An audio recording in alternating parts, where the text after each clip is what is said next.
special messages for her. Sara شریف کے پرانے class room میں ان کی موت کے بعد پیاری یادیں جمع کی گئیں۔ ان کی ہیڈ ٹیچر زیادہ تر موسیقی اور خوشیوں کو یاد کرتی ہیں۔ Sarah was a very caring.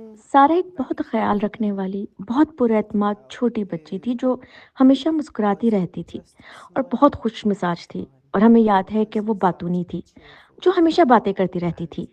وہ ہمیشہ گانے لکھتی تھی اور کوئی سننے کے لیے تیار ہو تو وہ گانا گانے لگتی تھی۔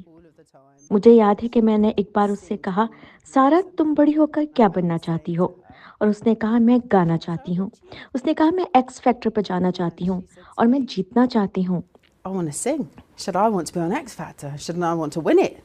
لیکن ان مسکراہٹوں کے پیچھے سارہ کی زندگی بہت پریشان کن تھی۔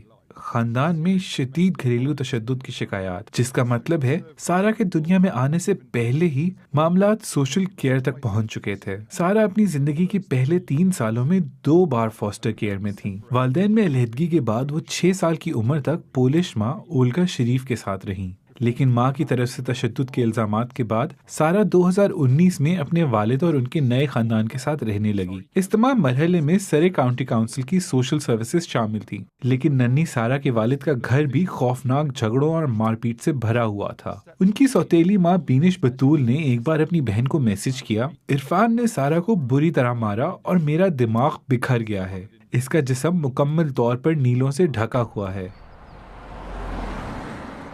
پچھلے سال مارچ میں سارہ شریف کے اسکول نے اس کے چہرے پر چوٹوں کے نشان دیکھے۔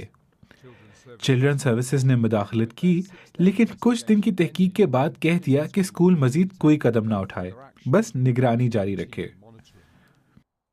1 ماہ بعد والد نے سارہ کا اسکول چھڑوا دیا، اب کوئی نگرانی ممکن ہی نہیں تھی۔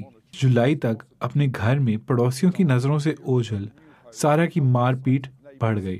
تقریباً 6 ہفتوں میں سارہ کی 25 ہڈیاں ٹوٹی، شدید دماغی چوٹ آئی، لیکن اسے کوئی ہسپتال لے کر نہیں گیا۔ But nobody took her to hospital. Sarah would help with the washing. Judy لوزرون سارہ کی پڑوس میں رہتی تھیں۔ انہوں نے کبھی تشدد کی آوازیں نہیں سنی، لیکن سارہ کو دباؤ کا شکار ضرور پایا۔ Seemed separate, perhaps a bit withdrawn, pale. وہ الگ تھلگ سی تھی، شاید تھوڑی سی خاموش، پیلی پڑ گئی تھی۔ میں نے کبھی اسے مسکراتے یا کچھ ایسا کرتے نہیں دیکھا جو شاید ایک بچے کو کرنا چاہیے۔ اس سے مجھے واقعی فکر ہوئی تھی، لیکن مجھے شک نہیں ہوا۔ It didn't make me feel suspicious. Social worker کا کہنا ہے کہ گھر میں تعلیم حاصل کرنے والے بچوں کی نگرانی میں کمی سوشل کیئر نظام کی ایک بڑی خامی ہے۔ Children who are vulnerable. جو بچے پہلے سے ہی خطرے میں ہوتے ہیں، اگر ان کی گھر میں تعلیم کے لیے اجازت مل جائے تو ان کے لیے خطرات بڑھ جاتے ہیں، کیونکہ وہ نظروں سے دور ہو جاتے ہیں، وہ اسکول میں ملنے والی حفاظتی دیکھ بھال سے محروم ہو جاتے ہیں۔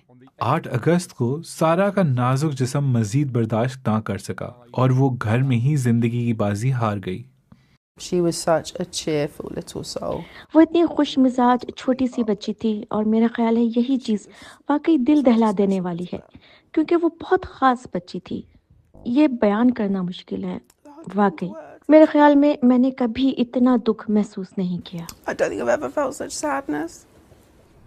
ان کے اسکول میں ایک بینچ سارہ کے نام سے وقف کیا گیا ہے۔ سرے کاؤنٹی کونسل نے سارہ کے کیس میں اپنی سوشل سروسز کی